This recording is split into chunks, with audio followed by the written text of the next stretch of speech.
everybody, and welcome to your Friday bulletin from This Is Ibrox. I'm tonight's host, Adam Robertson. We're live on YouTube at the minute. If there's anyone out there wanting to get some comments in and get involved, please do so. I'm joined tonight by Scott Mitchell to discuss tomorrow's game against St Johnstone. How are you, Scott? Are you heading to Ibrox tomorrow?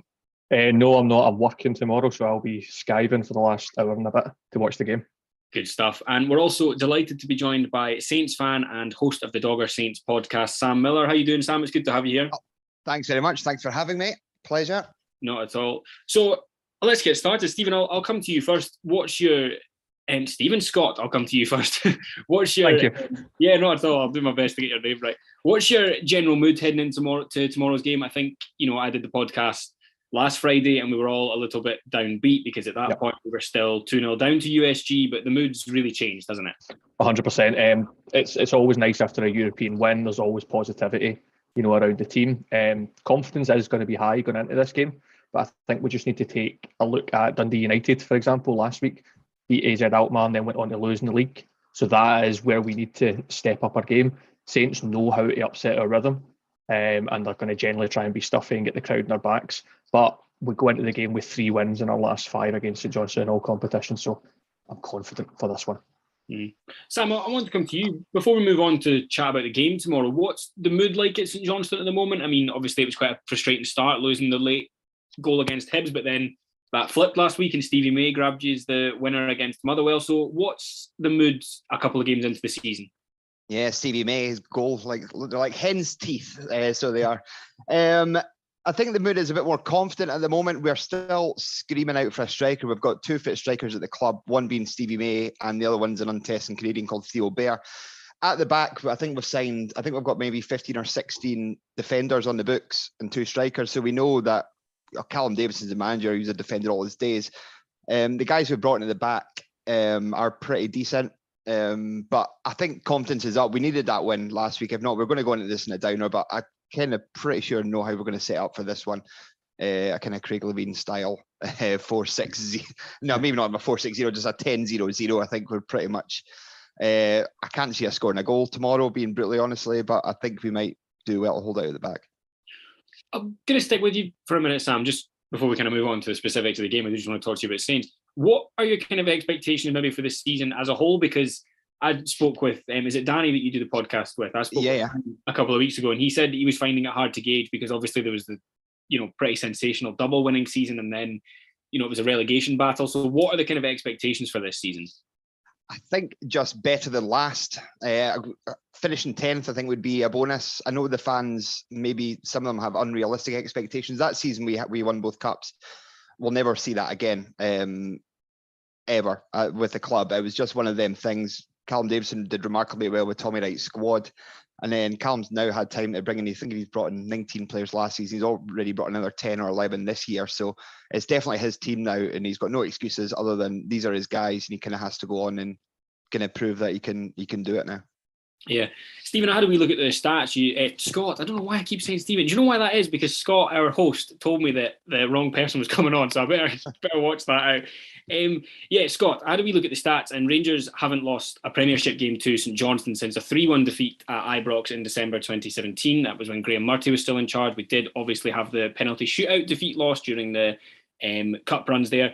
Last season was 3 victories from 3, but it was 2-1, 2-0 and 1-0. So all pretty tight games. What are you expecting tomorrow? I mean, Sam said there that he's maybe not expecting to score a goal, but are you still expecting a tight game?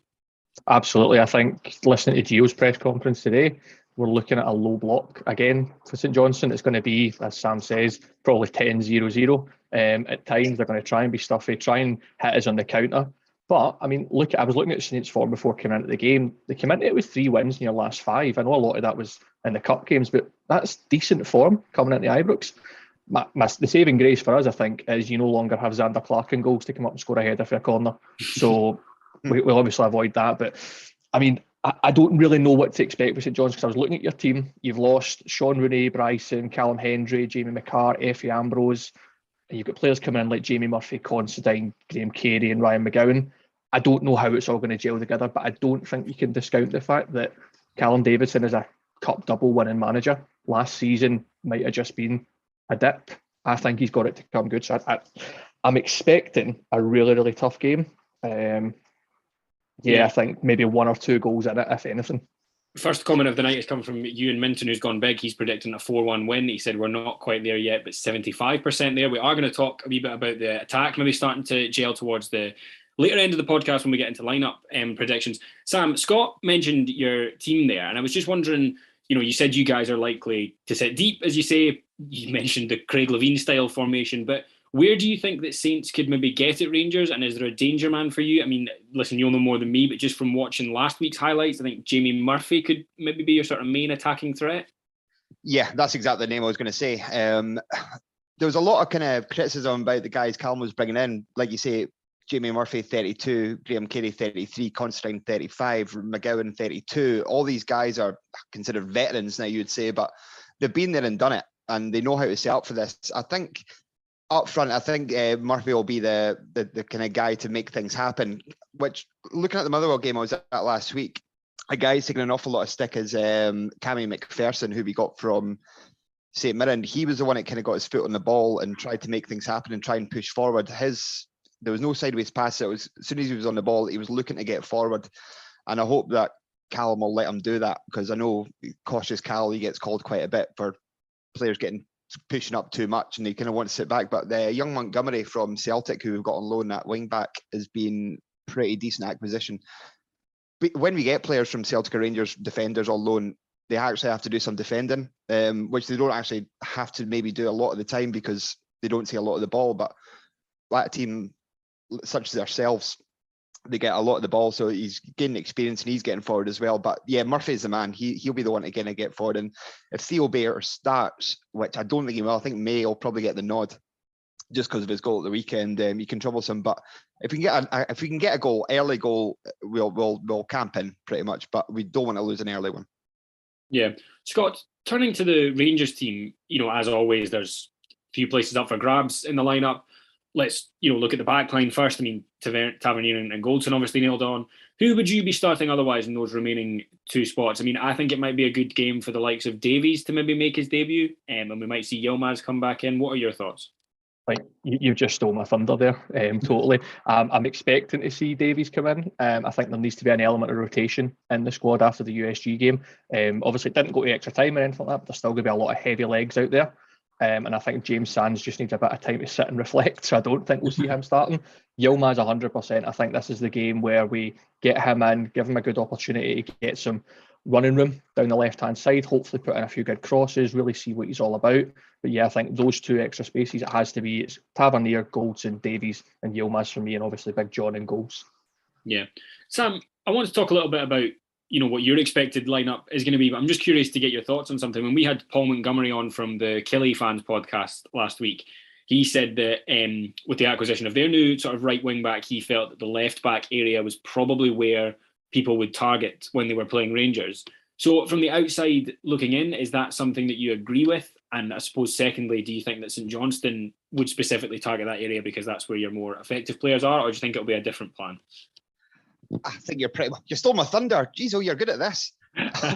You can just explain the whole game. Again, the opening game of the season against Hibs, Montgomery seemed to be the man that was targeted, maybe because of the inexperience. But our standout guy at the back this season is a surprising one. It was a loanee we've got from Millwall called Alec Mitchell. Now, this guy's maybe 22 years old, but he's an absolute monster of a guy. He's an old school defender. Throw his head at everything. For anybody watching the game tomorrow, you'll see that because he's actually keeping Liam Gordon out of the team just now, our club captain, who can't get a sniff at the team because this guy's came in and he's screaming at Considine, he's screaming at McGowan. These guys are like almost twice his senior, but he's the guy. But where they're going to target is they'll have to go down the wings because we play 2-3 at the back, 2 wing backs. But Montgomery is where they'll definitely try and take on down there. Mm-hmm. Flipping that around a little bit, Sam, just sticking with you for a minute, is there an area of your own team which you think, really worries you? I mean, I know you said you were going to sit deep, but is there a particular side of the pitch or position where you think there's really a weak link that Rangers could exploit? Well, I think we'll probably go with our new signing in tomorrow, a guy called Phillips, Trinidad and Tobago International. We signed. The guy looks like an absolute tank, but we were really struggling for a holding midfielder since we lost Ali McCann. We've been playing Hallberg in there, we've been playing Murray Davidson in there, but he's going to probably go in and start tomorrow. when I say that, usually 9 out of 10 times he won't even come off the bench. But if he starts tomorrow, he'll probably be the guy that we're going to maybe go at because he's completely untested. I've never seen him play. We don't know what to expect, but I think there's a couple of League One clubs looking at him, and we managed to get him. But according to the management team, the staff up there, he apparently is the real deal in there. But until I've seen him play, then that's going to obviously be the worrying area in front of the midfield, in front of the defence. Sorry. Yeah, Scott, coming back to you, I mean, it's pretty non-stop for Rangers at the minute. I was having a look at the schedule, and I believe it's after the first Old Firm that would be Rangers' first full week off. I'm not 100% sure when group stage games would start, so that may change. How much do you think the lineup tomorrow should be influenced by the fact that we have PSV on Tuesday evening, is it? And, I know that St Johnstone is a game that Rangers are expected to win, but it's still going to require a strong 11. So is there a particular area of the pitch where you think really we should be rotating? I mean, there's a lot to be said about rotation. I think it's going to be key throughout the season. When we're so early in the season, I do think we need to be trying to keep as much a settled 11 as we possibly can, get minutes into the legs, get people match fit. But I think looking at players like Ryan Kent, who's just come back from a wee niggle, he didn't look 100% against USG at home. So I think maybe letting him rest, if possible, against St Johnstone would be a fantastic idea. I think for me, it's in the front line that we need to give players a bit of time. So I mean, I've given a predicted lineup here, and I've went for a front three of Matondo, Cholak, and maybe Tom Lawrence. I've not really got that third position nailed down. Just depends how fit Lawrence is after the midweek game. But I do think in the front three, that's where we need to rotate, because the high press against USG really would have taken a toll on a lot of the players, I think. Yeah. Sam, I wonder, again, from the sort of outside looking in, we asked this to Paul last week again, and he said that he wasn't he didn't think that Rangers' poor result against USG would have that much of an impact on their performance. What have you made of Rangers' start to the season? And as I said to Scott there, it feels like this week has been a lot more positive for us. So how tough a challenge do you see tomorrow as being? I know that you said you're going to set deep, it's a challenge anyway, but what do you think of the Rangers side of the minute? It's looking good. It's amazing the fickle world of football fans, how much can change in a week. Dundee United, a great example of that. Last week they were world beaters, and last night was hilarious. So not for the coefficient. You guys keep us right for that, but all of a sudden they're on Tony Watt's back. It's just that's how quickly things can change with football fans. Look, Rangers away is always a difficult fixture. I'm really looking forward to going. I don't know how many Saints fans are going to be there, but I'm certainly going to be there. But anything we can take out of that match is a bonus. Even if we go down, I know it sounds really defeatist. If you go down by a goal or two, but the performance is there and we can build on that, then it can be deemed a successful evening or afternoon. Yeah. Scott, moving into the Rangers midfield when we're talking about the lineups, and it would be interesting to get some comments in on this, because I mean we've still got Ryan Jack sitting there and Glenn Kamara. I think Stephen Davis was really key last week. What would be your pairing, or potentially three, depending on what you think the formation might be? It sounds like you've gone for a 4-3-3 in your sort of predicted lineup.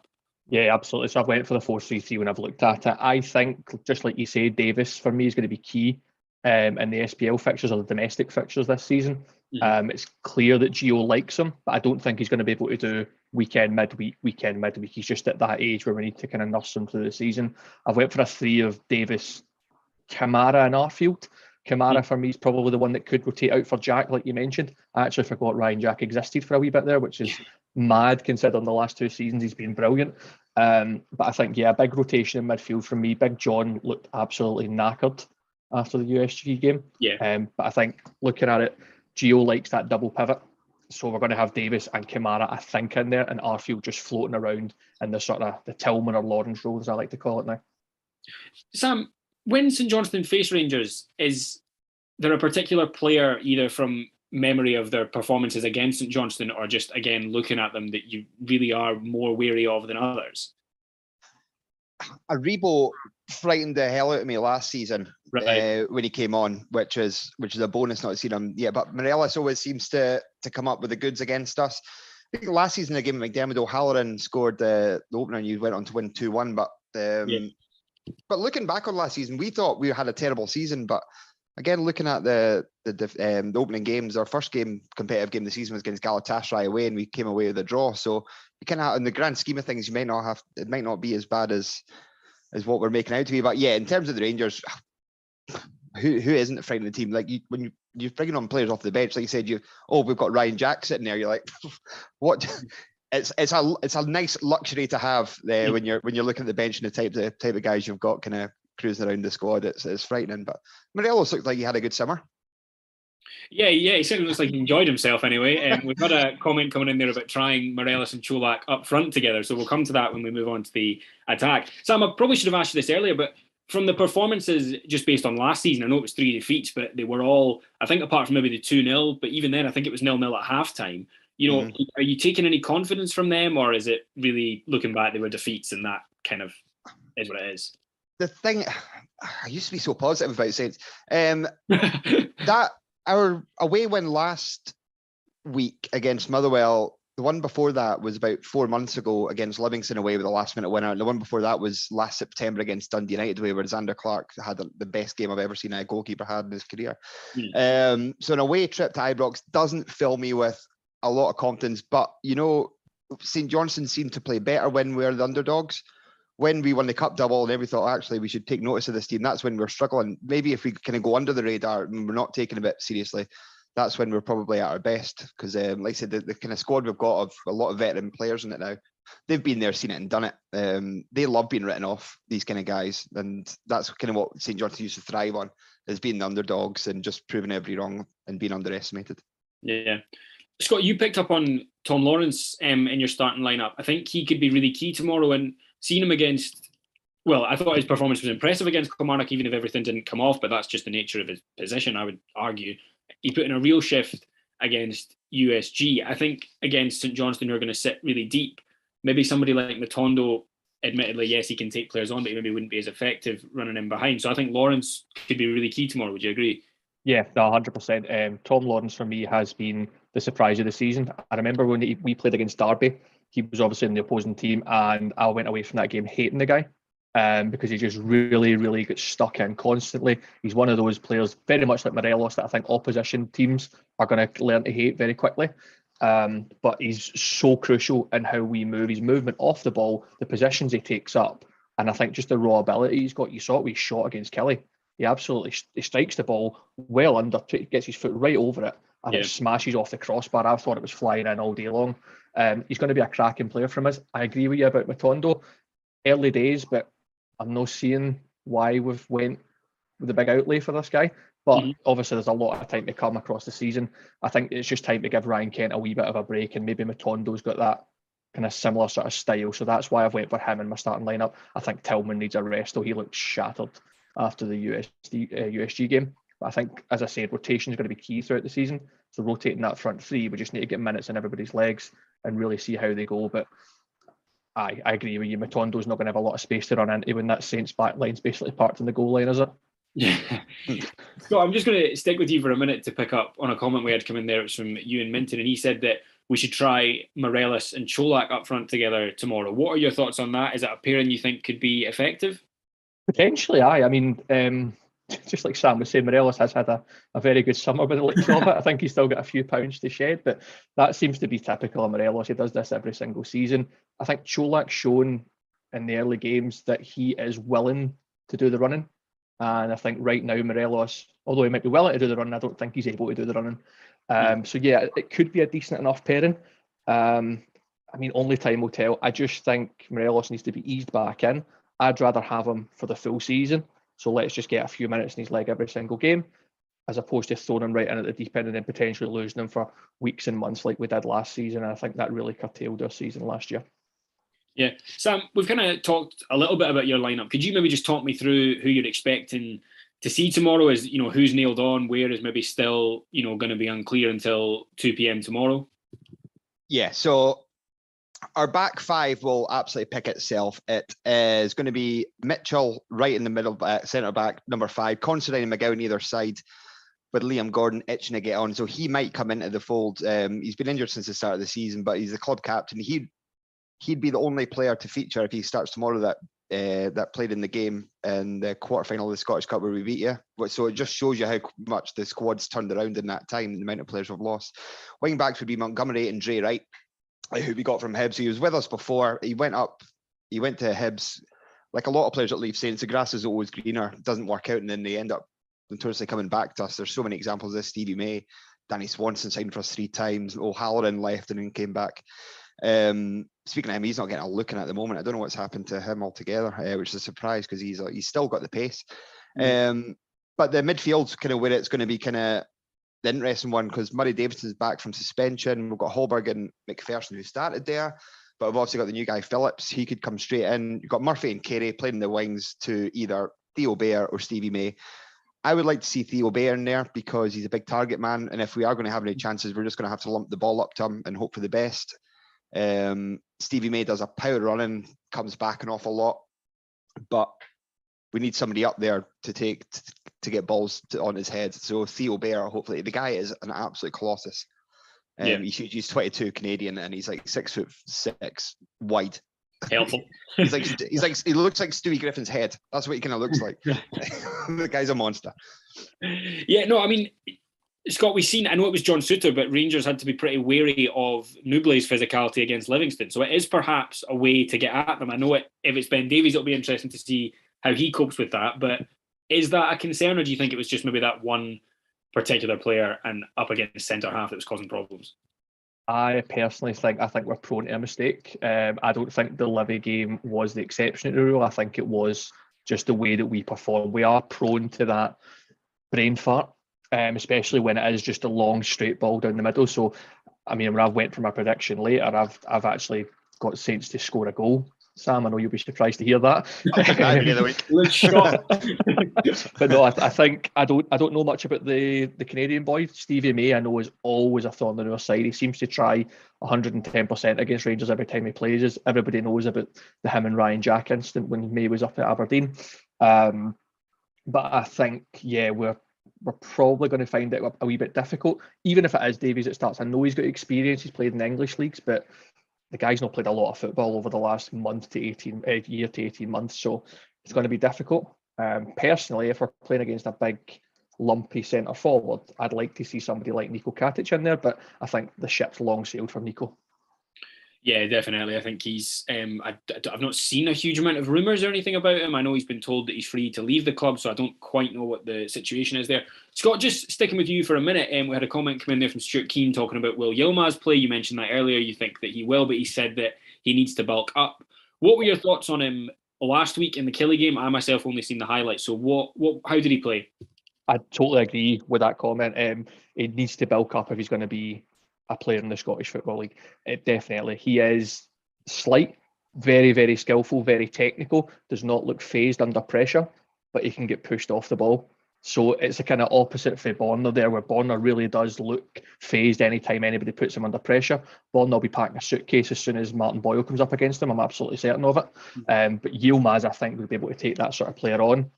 I'm worried a wee bit because would it be right in saying, Sam, Jamie Murphy's potentially going to be playing on the right-hand side up against whoever's at left back? Yeah. Jamie Murphy's a technical player. Jamie Murphy's a clever player. So, and this boy's young. He could put him under a lot of pressure and make him make a number of mistakes. So it could be his proving ground, but it could be something funny to watch for Saints fans. Yeah.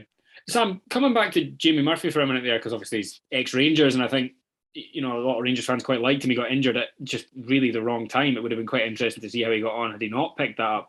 How much faith is being put in him this season? I know you mentioned him earlier, but it seems like Saints maybe struggled for goals last year. I think even the season before it, what went last year was that really solid base. I don't think they ever scored necessarily a huge amount of goals. So how much do you think the team is looking to potentially become quite reliant on Jamie Murphy? Well, we scored 24 goals in 38 league games, which was considerably less than Dundee, who were relegated, which is a honking return. But Jamie Murphy, when he came in, there wasn't much. All we seen was his age and just, he can't find a club, he'll come join us. I think that's just the negative attitude around the club at the moment. But I think that attitude to him is turned pretty quickly when we've seen him play. He digs in. He's, as you say, he's got great ability. He scored at Motherwell last week, and it was a good goal. He took it down well. Theo Bair basically was the one that set it up, got his big, massive chest on it to Jamie Murphy. Honestly, the guy is huge. I know. I'll be keeping an eye out for him tomorrow. You cannot miss him. You look like a floodlight. Jamie Murphy, a great finish from him. So I think now we're probably going to have to rely on him a bit more than we thought. But he could be one of these guys who it could be a saviour that we didn't expect. And I think everybody's been a bit surprised at how excellent he actually has been for us the first couple of games. Mm-hmm. Sam, I've just got sort of one last question for yourself before we do predictions. Where does Callum Davidson sit amongst the St Johnstone fans at the minute? I mean, seeing last season, I mean, I'm not a St Johnstone fan, so correct me if I'm wrong. It didn't necessarily feel like there was a huge amount of momentum behind him potentially losing his job. Maybe that's wrong, I'm not sure. But where do you sit with him at the moment? It is completely split. Probably more to I'm going than I'm staying, but it goes on a week by week basis, like the kind of fickle world of Scottish football is. Last season, up until Christmas, we thought up to Christmas, rank rotten. After that, he brought in a heap of players in January, and we kind of started eking out results and getting there and build momentum. Obviously, then we won the playoff pretty comfortably. As it stands now, we didn't make it out of the group stages of the Betfred. However, we didn't lose a game, drew to 1-2, which can't argue. They kind of use as pre-season games. The Hibs game, we looked okay. Time will tell. Time will tell. It's split. I'd like him to stay, but I know he's probably only one massive defeat against a Livingston, a St Mirren, a Kilmarnock, a Motherwell, Dundee United away from losing his job, I reckon. Yeah. Sam, I'm actually just going to stick with you, and Scott, I'll ask you this as well, just based off a comment that we've had come in. What are your thoughts on the new TV deal that's going around? It's something that on our Sunday podcast might be discussed at a little bit more length when we've got a bit more time. Yeah, I mean, obviously it means that clubs are not going to have games available on a pay-per-view basis so much. That was obviously suspended, that rule, for the seasons. COVID was there for obvious reasons. What are your thoughts on the TV deal? Myself? Yeah, Sam, sorry. It's honking. That's a word I've pulled out of the bag too many times. It's a film. There you go. I think in terms of, it's massively undersold. First and foremost, we're massively underselling our game. I think we rank alongside Romania in terms of money coming in through TV deals with 30 million. Even Norway gets 60 million coming into their team. It's an injustice, is what it is and it's pretty grim. I know. Just changing the subject very, very slightly, I know a lot of Rangers fans were up in arms this week about, well, not up in arms, but annoyed that St Johnstone were using this game to boycott it because of ticket prices. And I'll have to say this on the record now, it's got nothing to do with Rangers. It's a Scottish football thing. Because I know they've said to say, oh, see, you're charging 30 quid. We completely agree. It's too much. It's outrageous. The pricing of Scottish football for away fans is too high. We're, apart from Rangers and Celtic, we're in a fortunate position where kind of supply outstrips demand. Demand outstrips supply, I should say, where if somebody doesn't go because it's too expensive, there'll always be somebody else to go in and fill that seat. With St Johnstone and Motherwell's and the likes of that, they don't have that, and it's just too expensive now. And we agree, £20 for everybody is the thing. It's just that this was the game that they've picked just for purely publicity reasons, because we knew we'd get a reaction out of it. But it's not a slight on Rangers about the ticket pricing. It's a Scottish football thing, not a Rangers thing. I just wanted to get that in there. No, I think that's a really interesting point, Sam, and really well put, because like you say, I've seen a lot about it myself, so it's really good, interesting to hear that from St Johnstone's perspective. Scott, coming to you about the TV deal, I mean, aside from anything else, just how frustrating is it? I mean, I remember one of the first podcasts I did with This Is Ibrox, it was shortly after this whole debacle with Cinch finally came to a conclusion, and now it's only a month and a half or so later. I mean, it's frustrating that we have to just keep talking about constant SPFL failures, effectively. Aye, if only there was a club that was maybe calling for some sort of investigation into Scottish football, some sort of reshuffle at the top, then maybe we might see a change. I think it's been clear for a while that the top echelons of Scottish football are rotten. I'm not saying there's some sort of conspiracy where it's all driven by Celtic. I'm not saying that at all. What I'm saying is the guys at the top really seem to be, as Sam says, underselling our game. Surely there'll be a demand out there for some sort of pay-per-view subscription or some sort of Sky or Netflix or Amazon deal to take the SPL and just say, watch it on a game-by-game basis. If you enjoy it, you enjoy it. I mean, Amazon do it for the English League at times. Why could they not do something like that up here? Why do we have to be selling our games for 38 games a season, I think I'm right in saying? And that's the maximum? I think it has increased slightly in the new deal, but they don't have to fulfill all the requirements. It's a very odd setup. But Scott, I was interested just when you picked up on that there. How frustrating is it? Because, we're now in a sort of age where we have Sky, I think Apple TV just agreed with the MLS. There's a deal there. We've also got Amazon, as you mentioned, we used to be on BT Sport. There's so many people, surely, and that's just the mainstream ones that I've mentioned. There's surely so many more people we could be marketing this to. 100%. I mean, Rory Hamilton, the BT commentator, said on Twitter today that we should be taking this to the market, not having closed door deals with Sky, because we seem to have just gone to Sky and said, how much can you offer us? That's great. We really should be offering this out. Fair enough, some people might reject us, but somebody's going to come along and potentially see that this is value for money. We've got one of the highest percentage of attendance per capita, is it? For any nation in the world for football. Yeah, number one for Europe, in Europe, yeah, for people going to games per head of population, yeah, number one. And that's crazy. And we're the 9th in the coefficient league, but we're the 16th highest paid in telly deals. It's a scandalous figure. Exactly. Those numbers should be comparative. If we're 9th for coefficient, we should be 9th for telly deals. We should be in line with someone like the Belgian league in terms of how much money's coming in. We shouldn't have to struggle for this money and go cap in hand constantly and take directors' loans just to fund it. I know St Johnstone have got similar problems and maybe on a lower level, but we have to fill that gap and to bring more money in. We need to look at all these different revenue streams when really the TV deal should be the bread and butter and anything else is just supplementary income for us. It's ludicrous, and I'm getting annoyed just thinking about it. It's too warm for me to get heated like this. I know. Shouldn't have brought up. Sam, I'm going to just mention one more thing about it, and that I think seems crazy to me is, and I really don't mean this in a disrespectful way, but one thing the Scottish game could market is there is a certain quite crazy element to it that you might not otherwise get in, for example, the Premier League. There's so many, by nature of the fact that we're a much smaller country, the derbies are much tighter. And I don't just mean the Old Firm. You look at the Edinburgh derby, you look at when St Johnstone played Dundee United and Dundee. There's so many games in there that are quite sort of crunch fixtures that I think people would tune into regardless. I mean, look how many people watched some of these games in like Turkey springs to mind, where they're watching it for the kind of spectacle of it. You would think there's something more to market there. Yeah, it's the Premier Sports is the one that sticks with most football fans outside the Old Firm, because if they do a draw in the Scottish Cup, the 2 games they get to pick before the BBC get to pick the games, they will pick Rangers versus Stirling Albion and Celtic at home to Annan Athletic, where they've got a 60,000 seater stadium. Anybody who really wants to watch the game can go there. Stick on Hearts v Aberdeen or something. Like, I would sit and watch that happily. I don't want to see a half-filled Celtic Park, 13,000 against Celtic v Arbroath or something like that. It's just, I think that's what the Sky deal comes down to. It's kind of, they want 4 Old Firm games a season, and everything else is we'll take them as well. That seems to, from outside a Glasgow view, that's how it kind of looks to every other Scottish kind of football fan, that we're all just a bit of an afterthought. Right, Scott, we can't end like this. Who are you starting up front tomorrow? Are you starting Morelos or Cholak? Let's turn it back to the football. It has to be Tony Cholak for me. It just has to be. He's fit. He's in good goal scoring form. So for me, 100%, it has to be Tony Cholak up there. I don't think he's fully there yet in terms of gelling in with the team. But I think you see it on a game-by-game basis. It's coming. Took his goal well against USG. Was in the right place at the right time. Should have had a goal against Livingston, which was chopped off. I'm sure we'll have lots of refereeing decisions tomorrow to moan about as well. And he obviously scored against Kelly as well. The guy looks like he's starting to gel into the team, and I think there's more to come from him. Yeah.